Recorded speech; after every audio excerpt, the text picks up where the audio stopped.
Are you a drone photographer struggling to get your photos to look like the ones that you see on social media? You know which ones I'm talking about. They have hundreds of thousands of likes, thousands of comments, tons of views. They're just beautiful photos all the way around. That doesn't happen by accident.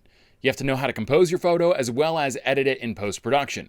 In this tutorial, I'm going to show you some tips and tricks in Adobe Lightroom Classic that will help you to bring your photos to the next level and inch closer to that high-quality professional look that you see on social media. This is Let's Learn with the Drone Geek. Here we go.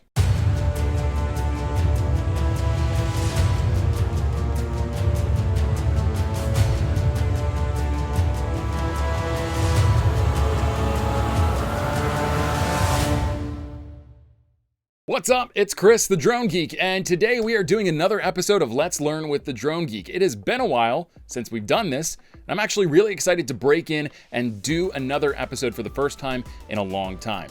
So we've all been there. As drone photographers, you like to scroll down through social media feeds and see what everybody else is doing, what kind of work they're doing, what kind of projects they have. And it's really frustrating when you look at your work compared to somebody else's and theirs is meeting the standards that you've set for yourself, but yours just isn't quite there.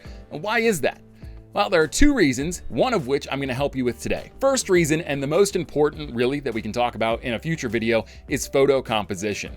You need to know how to balance your photo out in the field. You need to know all about ISO, aperture, shutter, and if you're shooting video as well as frame rates, all those things come into play when it comes to composing your photo. And you really can't do much about fixing a photo that wasn't well composed out in the field in post-production.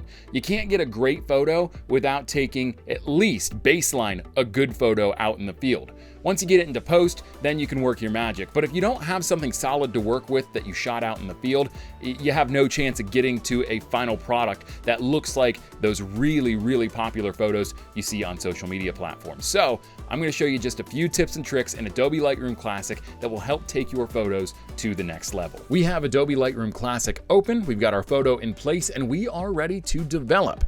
Now, before we develop this photo into a viral social media sensation, I do have a couple of important notes before we move forward. The first one's more informational. This is a photo of Pine Creek. It flows from northern Clinton County in the Pine Creek Valley down through Lycoming County. It's just a very beautiful place this time of year as the trees are starting to green back up and have leaves blossom.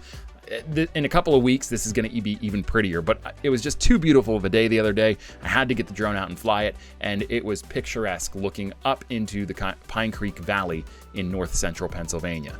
The next thing I want to note is that we are using Adobe Lightroom Classic to develop this photo.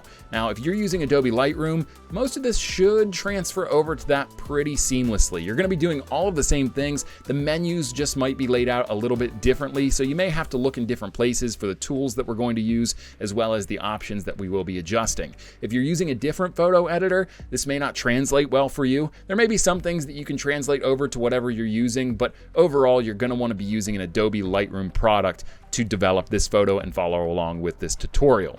Last thing I want to note is if you're not already, you're definitely going to want to develop photos that are raw. You do not want to develop compressed photo files like JPEGs and PNGs. It's just not as flexible. You're not going to get the same quality of results. And overall, it's just not a good thing to do professionally. And even as a hobbyist, it's not a great look. I mean, you're not going to get the results you're really looking for out of a JPEG that you edited. So now that we've made all of those notes, let's get into the development of this. It's a pretty long process in terms of how it will come through on this video, so I just want to be as expedient as possible.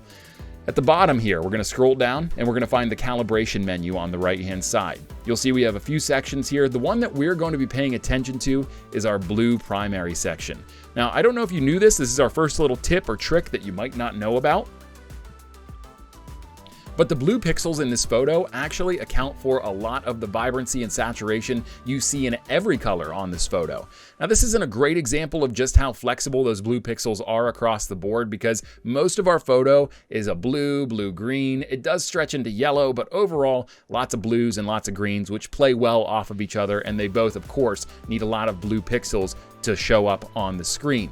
So you'll see though, when I increase the saturation on this blue primary section, all of the colors will start to pop even more. It doesn't matter if it's yellows or browns or whatever, it's all gonna start to become very, very vibrant.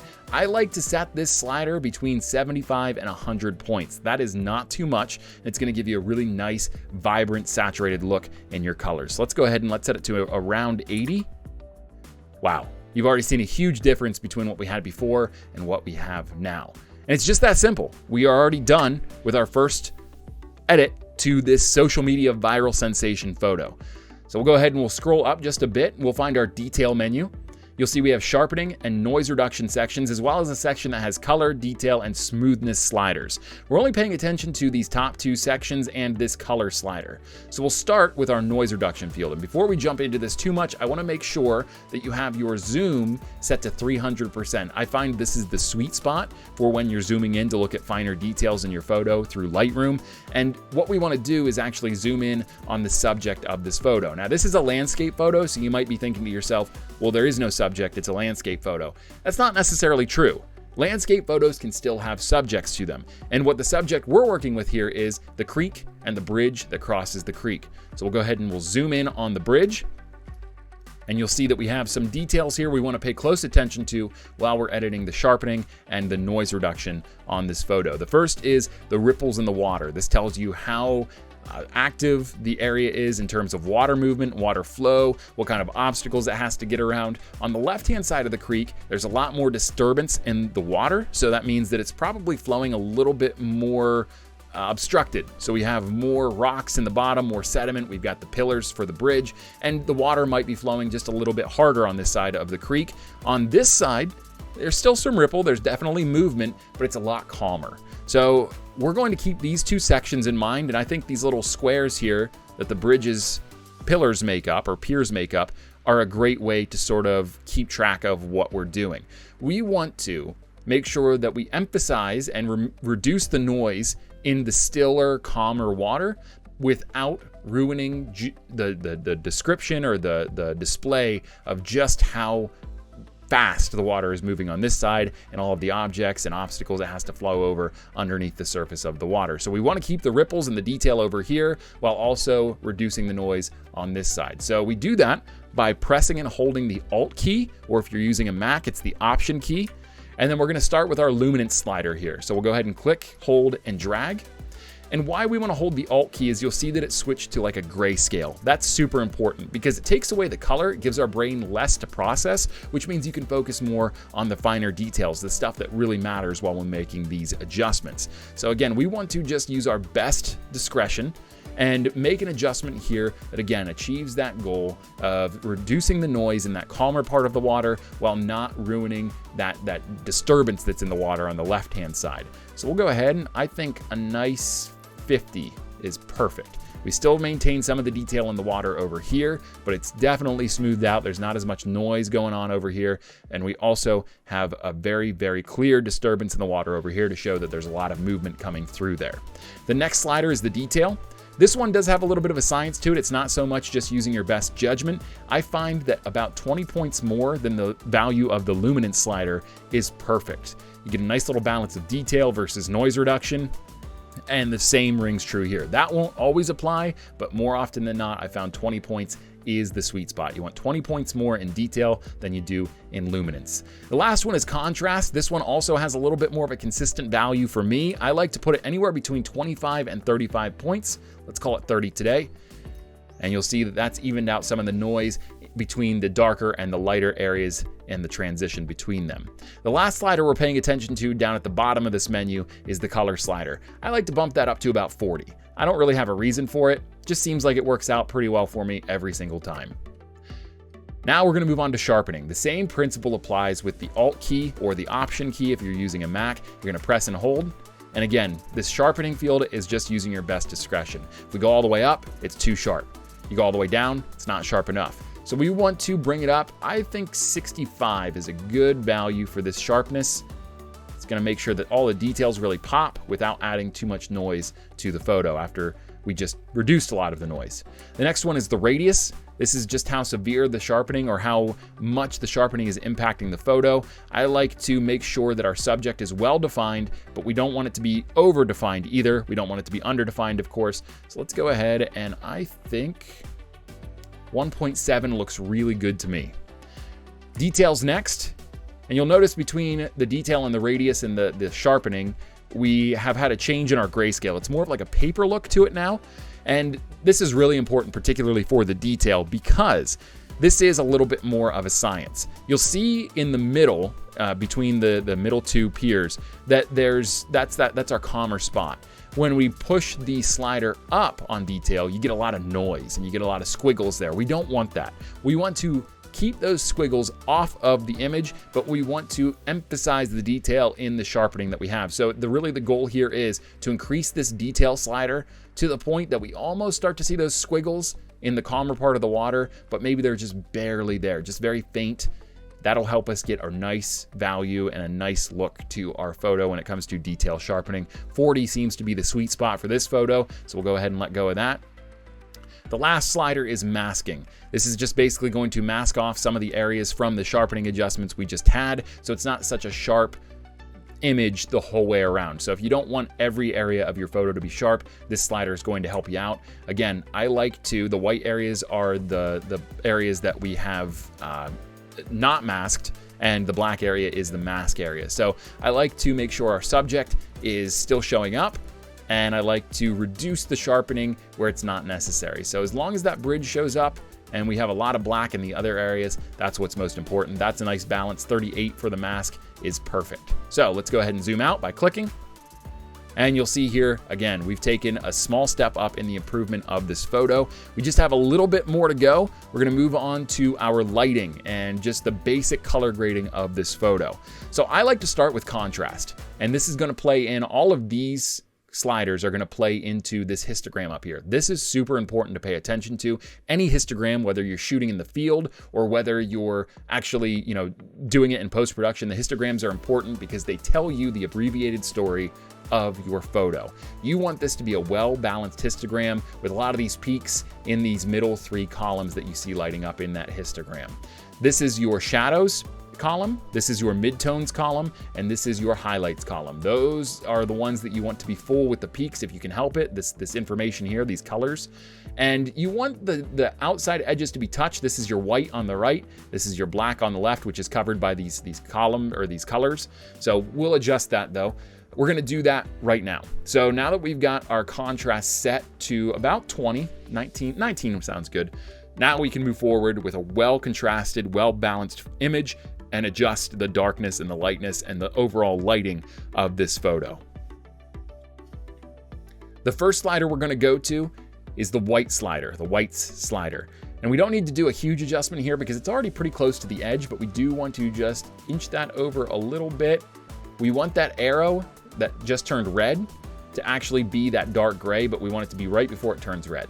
That means that we have the optimal spread to the white value without actually peaking out in certain colors. And that red is where it would peak out. So that's important to remember. Now you look at this guy over here, that magenta colored, or maybe that pink colored triangle, we have a lot of work to do over here. So our next slider we're gonna pay attention to is our black. So we're actually going to inch that up just a little bit. And again, once that turns that dark gray, that's optimal value for the black. So there we go. We've got that adjusted. We increase the whites by 23 and the blacks by 18. Now we start making the finer adjustments in the middle. We'll move on to our highlights. Again, we want these peaks down here. They're just little tiny peaks, little mounds really. We want those to be centered in this highlights column. That'll give us the optimal spread. So we'll go ahead and we'll increase the value just a bit. There you go. And you'll see that we peaked out in the red value for our whites. So we're gonna go ahead and decrease the whites just a bit. Perfect. And we still maintained that peak in the middle of the highlights column. Shadows is where we're gonna see the most extreme change. We're going to see this area, particularly of the photo, really brighten up, as well as the stuff in the background that's a little dark and harder to see. So we'll go ahead and click and drag on the shadows. And again, we want those peaks to be as close to the middle as possible.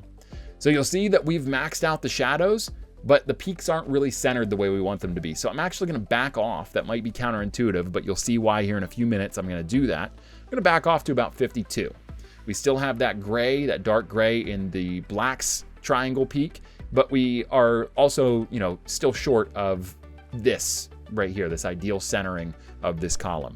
Midtones, pretty much self-explanatory. Everything's pretty okay there. I wish it was a little bit more versatile, but we'll get to that eventually. You'll see as we make more adjustments.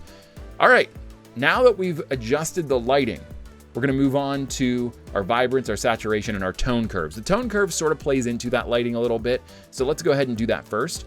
On the upper end of the scale, we have the whites. About a quarter down, we have the highlights. In the middle, we have our midtones, of course. About 3/4 down, we have our shadows, and then at the bottom, we have our black values. So we can go ahead and we can increase the highlights just a hair. We don't want to blow out this corner of the image. And then we can also increase our blacks just a bit as well. We don't want to do too much because we'll be doing something here in a minute that will really help out with brightening this up down here. We'll move on to our vibrance. I like to bring the vibrance up by about 25 to 30 points. 29 sounds good, just adds more pops of color throughout the photo. And saturation, I like to do about 1/3 of my vibrance, so we'll put that at 10, let's say. You might have seen a minor change in the color, but overall, that's just to really give it a little bit more of an edge. So let's go ahead and take a look at our progress so far, because we have one more section left of this edit, and it's a little bit involved. So I want to just go ahead and take a look at what we've already done so far. So we come down here, we'll click on this comparison option, and we want to do before and after, left and right. So click on that. And you'll see we have almost a completely different photo at this point. The shadows have been lifted. You can see more detail in the foreground and the midground. The highlights have been just brightened up a little bit. Everything about this photo screams it's ready to go on social media, but actually not yet. So let's go ahead and we'll go back to our edit view. And now we're going to do what we call masking. This is super important for the subject, this is super important for the sky, and any little problem areas you want to touch up without affecting the entire image. So we'll go ahead and click this little masking icon right here. It's just a little circle. And then you'll see we have a menu of different things we can select. We have our select subject, our select sky, our brush, our linear gradient, our radial gradient, our color range, our luminance range, and our depth range. The ones we're paying attention to in this edit are our sky, our brush, and our linear gradient. You can use the other tools, and I'll explain what they do in just a second, but basically select subject is you would click on that, and since this is a landscape, we do have a defined subject. It would probably pick out at least part of this creek, but I don't know that it would do a good enough job, so we're gonna manually highlight this part for the mask. But if you do select sky, it does the same thing as select subject, but of course it only applies to the sky. There's an algorithm within Lightroom that detects the sky and then selects it for the mask. So we'll go ahead and click that now. It's detecting the sky. And you'll see here that it selected the entire sky. It's not perfect. There's a little bit of mountain in the background there that did get selected. I'm not going to go through and touch that up really, just because we don't need to do that. Not for this example, but you get the picture. It's going to select the sky as intelligently as it can, and you might have to go in and just make some edits, but you can do that with the eraser tool on the brush tool. So now that we've got our sky selected, we can make adjustments to it in this panel here. Looks very much like the one we did for the general photo. It goes from exposure, white balance and exposure, all the way down to our saturation, our sharpness, our noise, etc. So what we want to do is we want to balance the sky out just a little bit. So we'll bring the highlights down, because the left-hand side of the screen was a little blown out. The sun is just off the frame here. We want to bring our shadows up just a bit. Not too much, because you start to see some noise, especially on this side of the photo. You can bring the texture down if you want to play with the noise. You don't want to do too much because the clouds will start to lose their shape and their form. Same with clarity and dehaze. If you do too much, the clouds will start to look a little wonky. But you make some small adjustments and that sky looks even better than it did before. Now, let's say we still don't like how blown out this part of the sky is. All you have to do is come up, press the brush menu, and then we've got a brush that we can then paint over this portion of the sky. Now that we've got that selected, it's its own mask, so we can actually decrease the exposure even more. Bring the highlights down just a little bit. Bring the blue value up, cool it off a little bit is what I mean, not bring the blue value up. We're actually decreasing the white balance by 5 points to bring a little bit of coolness to it and decrease on that yellow look from the sun. Yeah, I mean, we were able to really balance out the sky. Now, if we wanted to do the same thing on the other side, we could do a new brush tool, and we could select this portion of the sky that's real dark and maybe a little bit harsh. There we go. And we could actually increase the shadows on it. We could bring it all the way up. We can increase the exposure on it. And we might have to do a little evening out. We don't want that transition to be noticeable. So we might have to do that. I think that's pretty good. We could actually bring the exposure down just a hair, make it blend a little better. We can bring the contrast down. That'll help with the noise and with that darkness. Bring the whites up. We still have a little bit, maybe bring the whites down a hair. I got a little excited with those. You can see a lot of this is just using your eye to see what looks good. That's the big thing with this, is making sure that everything looks good, everything looks balanced, and it meets your expectations. Now, if we wanted to edit the exposure for the entire sky again, you just click on the whole sky mask. We can increase the exposure just a hair. Now we've got an even better, more well-composed sky. It's just the possibilities are endless, but you can see how flexible masking allows us to be with our edits. We just changed the sky. We didn't touch any of the values down here in the landscape, and it makes for a really nice photo. So let's go ahead and add another mask. We'll go ahead and press the plus button, and we're gonna do brush. So we're gonna select our subject here. So we're just gonna trace down through the creek.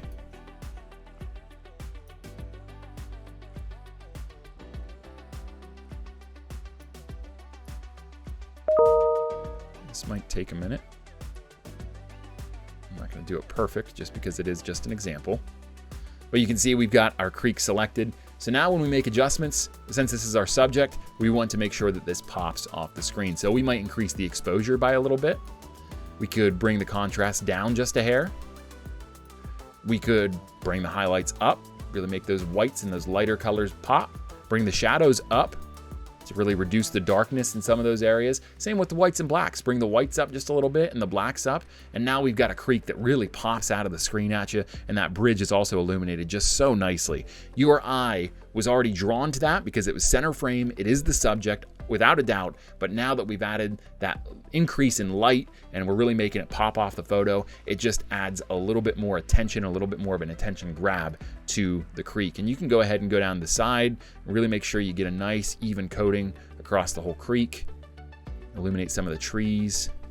You know, you don't have to do every tree, but you could do like the ones that are closer, you know, or the ones that are green.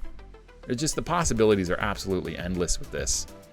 This is just how I like to do it. I feel like Bob Ross talking to you while I'm developing this photo. Okay, so we've got our subject selected. Great, you know, everything's been really good. Let's do another one, and we're gonna do the entire landscape. But instead of coloring in the entire landscape, we can just do this. We can go to our linear gradient, and we click and drag at the bottom of the frame, and we just pull this up until the red touches right around the mountains, the top of those mountains. And the same thing applies. We can go through, we can increase the exposure.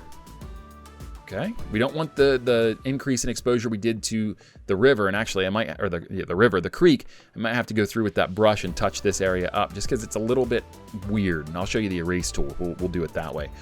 So we brought the exposure up across this linear gradient, and that lit up the entire landscape. We can also adjust the white balance, make it a little bit less yellow, a little bit more blue. We'll cool it off a little bit. And we can also play with the other lights. If we want to increase the shadows, we can do that, or we can decrease it to make them a little darker. We don't want to do that. That wasn't the purpose of this tutorial. So we've gone ahead and lit that up, excuse me. Increase the highlights just a hair. I'll leave the whites and the blacks alone. We can do a little bit increase to the clarity, maybe a little increase to the texture, and how about the dehaze too? Okay, so you can see how these masks and these gradients and all these adjustments are taking place, and they're coming together to form this really well-composed photo. We just have two more problem spots we want to touch on. It's this row of houses right here. The shadows are a little too blue. I'd like to lighten those up a little bit and warm them up too. And I'd also like to do the same for the mountain range in the background. But before we do that, let's go ahead and get into erasing some of the stuff that we did along the side of the bank here. So these trees, it's a little bit too harsh of a change here. It goes from really, really light and exposed to bleh, okay? Not that anything about this photo is blah, but you know what I mean. So if we want to fix that, we just go up to this menu and select the eraser. And then we just very carefully erase along the edge of the river, okay?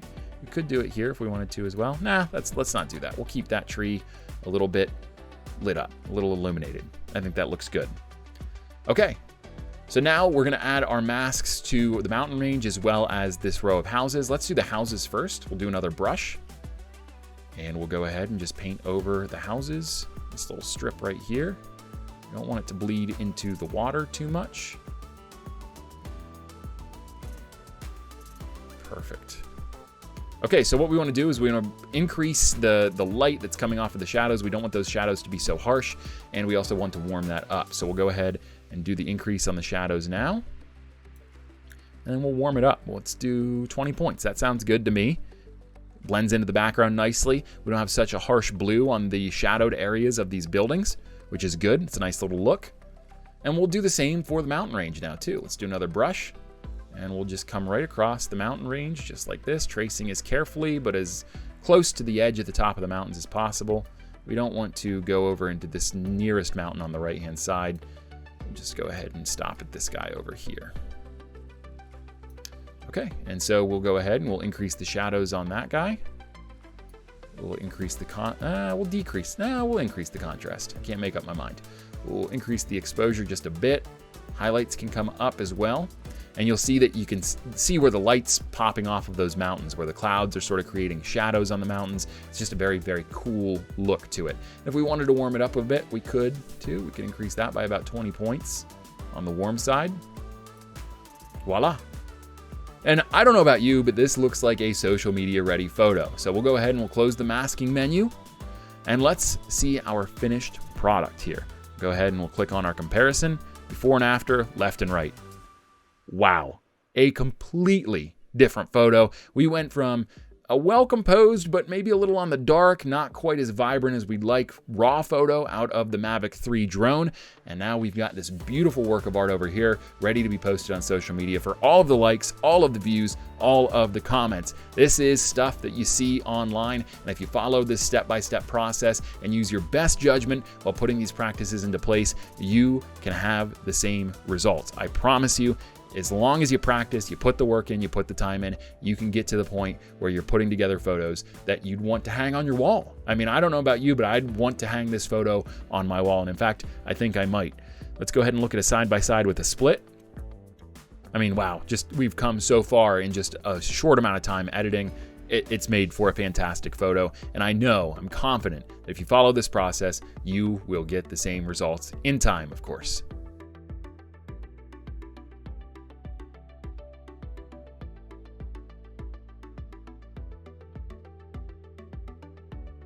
Well, there you have it. I can't promise these tips and tricks are going to make you a viral sensation on your social media platform of choice, but I can promise they will step up the quality of your photos after they come out of post-production.